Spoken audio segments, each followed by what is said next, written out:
Assalamu alaikum, dear student. Today our topic of presentation is reactions of carbene. Reactions of carbene. First of all, अगर हम देखें कि इसके reactions कितने होते हैं, इसकी हम डिटेल में जाएं तो उससे पहले हम देखते हैं कि कार्बीन्स आर इलेक्ट्रॉन डिफिशिएंट इंटरमीडिएट्स कि कार्बीन के पास इलेक्ट्रॉन जो है उनकी कमी होती है। इसके जो कार्बन होता है उसमें आउटर मोस्ट में 6 इलेक्ट्रॉन होते हैं आउटर मोस्ट शेल में, because the carbene has only 6 electrons in its valency shell. Therefore, in general, carbenes are highly electrophilic in their reaction. One electrophilic होते हैं ये reaction में. Inductive effect, negative inductive effect present on our electron withdrawing group present on carbene or carbon increase electron deficiency and hence increase the electrophilic character of carbene. अगर carbene के साथ electronegative group लगे हुए हों, negative inductive effect हो, electron withdrawing group लगे हुए हों तो वो उसका जो इलेक्ट्रोफिलिक करेक्टर है उसको कार्बीन के को इंक्रीज कर देते हैं। Carbene undergo two principal reaction. First जो पहला रिएक्शन हम देखेंगे उसमें हमारे पास साइक्लो एडिशन है विद अल्कीन मॉलिक्यूल के साथ होती है and insertion into a sigma bond. Two types of reaction हम डिस्कस करेंगे, रीअरेंजमेंट भी हम इसमें डिस्कस करेंगे। First of all cyclo addition to alkenes. Addition of carbene to alkene give cyclopropane derivatives. A concerted mechanism is possible for singlet carbene. एक ही step में एक reaction हो जाता है जिसको हम कहते हैं सिंगलेट कार्बीन का होते हैं। They aid stereospecifically to alkene. As a result, the stereochemistry present in alkene is retained in cyclopropane के जो आपकी अल्कीन की स्टीरियोकेमिस्ट्री होती है आपके पास जो साइक्लोप्रोपेन बन जाते हैं उसकी भी सेम होती है, दैट इज़ कॉल्ड स्टीरियोस्पेसिफिक रिएक्शन। इसको अगर हम देखें तो आपके पास ये जो सीज अल्कीन है इसके साथ कार्बीन का रिएक्शन होता है, इंटरमीडिएट है, ये आपके पास कंसर्टेड रिएक्शन है। उसके नतीजे में आपके पास जो अल्कीन बन जाती है साइक्लोप्रोपेन जो बन जाता है ये भी आपके पास क्या है, सीज साइक्लोप्रोपेन है कि दो अल्काइल ग्रुप जो है ना सेम साइड पे आपके पास एग्जिस्ट कर रहे हैं। नेक्स्ट अगर हम देखते हैं कि triplet carbene with triplet carbene and intermediate di radical is involve. ये जो आपके पास ट्रिपलेट कार्बीन होता है इसमें जो है ना दो इलेक्ट्रॉन्स जो होते हैं उनकी जो है ना सेम उस पर जो है ना स्पिन होती है, पैरेलल होते हैं। When triplet carbene and intermediate di radical is involve ring closure to cyclopropane requires spin inversion. The rate of spin inversion is slower than the rotation about C single bond. Thus, a mixture of two possible stereoisomers is obtained from cis as well as trans alkene, and reaction is not stereospecific. अगर इसमें हम देखें तो आपके पास ये जो reaction बन रही है, ये जो ट्रिपलेट कार्बीन है इसमें आपके पास टू टाइप्स ऑफ जो है ना प्रोडक्ट बन जाएंगे। एक आपके पास सीज आ जाएगा और एक आपके पास क्या है, ट्रांस आ जाएगा। अगर इसको हम देखें तो यहाँ पे अगर आपके पास इसका जो पहला रिएक्शन होता है ट्रांस का ट्रिपलेट का अल्कीन के साथ, तो आपने देखा इस साइड पे अटैच हो गया और आपके पास ये स्टिल ट्रिपलेट है, दोनों जो है ना उसका जो है ना स्पिन सेम साइड पे है। यहाँ पे आपके पास जो है ना रोटेशन होती है C सिंगल बॉन्ड की और ये जो R ग्रुप है ये रोटेट हो जाता है इससे और आपके पास ये सिचुएशन बन जाती है, ट्रांस हो जाते हैं ये आपके पास।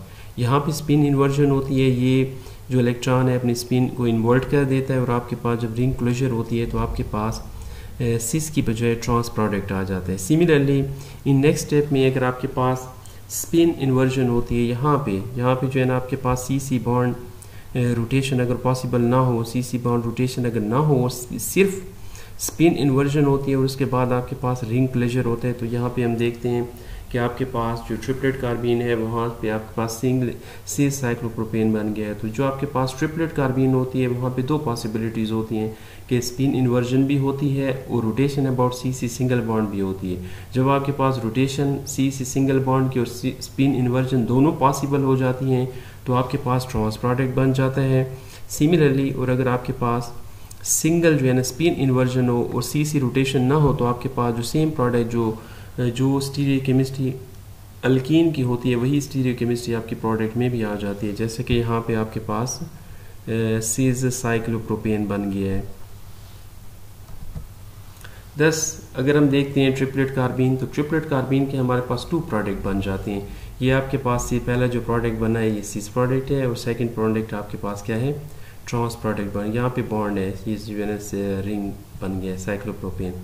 Reaction involving free carbene are very exothermic because in these reactions there is a loss of 1 pi bond and a gain of 2 sigma electrons का gain हो रहा होता है. Addition of carbene to alkene is a very good method for the identification of singlet and triplet carbene. अगर उसके identification के लिए भी ये हम इस्तेमाल कर सकते हैं कि सीज जो है ना उसका जो प्रोडक्ट बन रहा है, अगर सीज का सीज एक बन रहा है तो हमें पता चल जाता है सिंगलेट है, और अगर 2 प्रोडक्ट बन रहे हैं तो हमें पता चल जाता है कि that is triplet.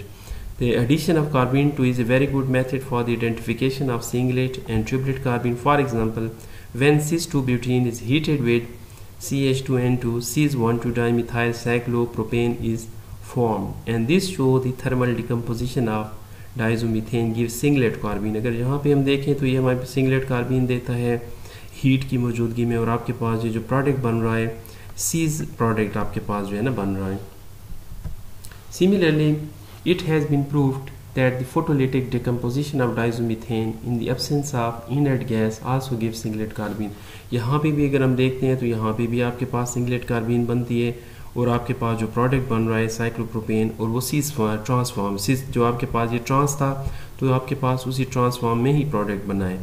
The photo decomposition of diazomethane in the presence of large amount of inert gas nitrogen first produces singlet carbene, which then collide with nitrogen molecule and losses energy to give the lower energy triplet carbene, and this is proved by the formation of mixture of 2 possible stereoisomer. और जब ये singlet जो है ना triplet में convert हो जाती है due to loss of nitrogen molecule collision then collide with nitrogen molecule, तो ये आपके पास जब इसकी एनर्जी लॉस हो जाती है ट्रिपलेट में कन्वर्ट हो जाती है तो हमारे पास 2 प्रोडक्ट बन जाते हैं. हमें जो है ना आइडेंटिफिकेशन के लिए हमने कहा है कि गुड मेथड है कि जब भी आपके पास सिंगलेट कार्बीन बनती है तो स्टीरियो स्पेसिफिक रिएक्शन होता है, और ट्रिपलेट कार्बीन बनती है का रिएक्शन होता है तो आपके पास 2 टाइप्स ऑफ प्रोडक्ट बन जाते हैं. एक आपके पास सीज प्रोडक्ट और सेकंड आपके पास जो है ना ट्रांस प्रोडक्ट जो है ना जनरेट होता है.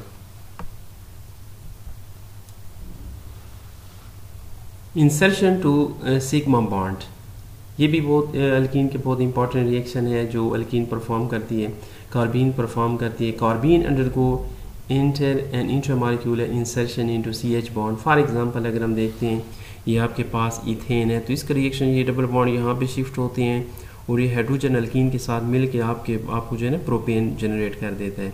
सिमिलरली ये यहाँ पे भी अटैक कर सकता है कि रिंग जो है ना प्रोपेन है तो यहाँ पे भी ये जो है ना बॉन्ड यहाँ पे शिफ्ट हो जाएगा, इसका हाइड्रोजन यहाँ पे, तो आपके पास इंटरमॉलिक्यूलर इंसर्शन है और आपके पास ब्यूटेन बन जाता है. सिमिलरली अगर इस किस्म का है तो ये जो बॉन्ड है, ये जो इलेक्ट्रॉन है, ये इस कार्बन पे भी शिफ्ट होके और इसका एक हाइड्रोजन कार्बीन के साथ अटैच हो के आपके पास 2 मिथाइल प्रोपेन भी आपको दे सकता है. सिमिलरली ये जो इंसर्शन होती है एक कार्बीन में तो इसमें अगर हम देखें तो इंट्रामॉलिक्यूलर इंसर्शन भी होती है, जैसा कि आपको ये मॉलिक्यूल दिखाया गया है जिसमें CH2 बॉन्ड 2 इलेक्ट्रॉन जो है यहाँ पे शिफ्ट होते हैं और CH3 का जो हाइड्रोजन है अगर यहाँ पे शिफ्ट हो जाए तो आपके पास ये जो है ना साइक्लोप्रोपेन जनरेट हो जाता है. If there is a possibility of 3, 4 and 5 member rings, then the 5 member rings is preferably formed. अगर चांसेस हैं कि 3 member ring बनने 4, 5 तो 5 member ring के बनने के चांस आपके पास क्या होते हैं, ज़्यादा होते हैं. Similarly carbene also insert into other sigma bond, जैसे आपके पास NH सिग्मा बॉन्ड है, OH सिग्मा बॉन्ड है. अगर हम इसके एग्जांपल देखें तो अगर आपके पास ये अल्कोहल है तो ये 2 इलेक्ट्रॉन जो कि इलेक्ट्रॉन डिफिशिएंट है ये इलेक्ट्रॉन कार्बीन की तरफ मूव करेंगे और नेगेटिव कार्बीन जो है हाइड्रोजन को अपने साथ मिला के आपके पास ये ईथर कंपाउंड बना लेता है और आपके पास ये यील्डेड इंटरमीडिएट पैदा होता है जिससे जो है ना रीअरेंजमेंट रिएक्शन हो के आपके पास ईथर जनरेट हो जाता है. तो ये भी आपके पास कार्बीन का एक बहुत इंपॉर्टेंट रिएक्शन है. रीअरेंजमेंट ऑफ कार्बीन, कार्बीन के रीअरेंजमेंट रिएक्शन भी बहुत इंपॉर्टेंट है. Alkyl carbene can undergo rearrangement with migration of hydrogen or alkyl group. These rearrangements are so rapid that insertion reaction and addition to double bond, which are very common to CH, or seldom occur with alkyl or dialkyl carbene. ये भी बहुत important reaction है और ये जो है ना insertion rapid भी होते हैं, so rapid than insertion reaction. तो इसको अगर हम देखें तो ये बहुत आसान सा रिएक्शन है कि ये डबल बॉन्ड यहाँ पे लोन पेयर जो इसके हैं ये यहाँ पे शिफ्ट हो और यहाँ से जो आपके पास CH2 का हाइड्रोजन इस जानिब शिफ्ट हो जाए तो आपके पास ये डबल बॉन्ड जनरेट हो जाता है। सिमिलरली अगर हम इसको देखें तो ये डबल बॉन्ड यहाँ पे शिफ्ट हुआ और ये अल्काइल ग्रुप यहाँ पे हाइड्रोजन जो है ना रीअरेंजमेंट मूव कर रहा है, माइग्रेशन कर रहा है, और यहाँ पे आपके पास क्या है, अल्काइल ग्रुप माइग्रेशन कर रहे हैं और आपके पास अल्कीन जो है ना जनरेट हो रहा है।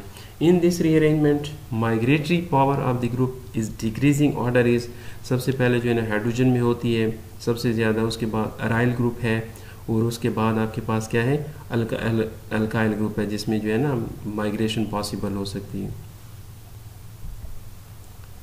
Thank you dear students, you can ask question.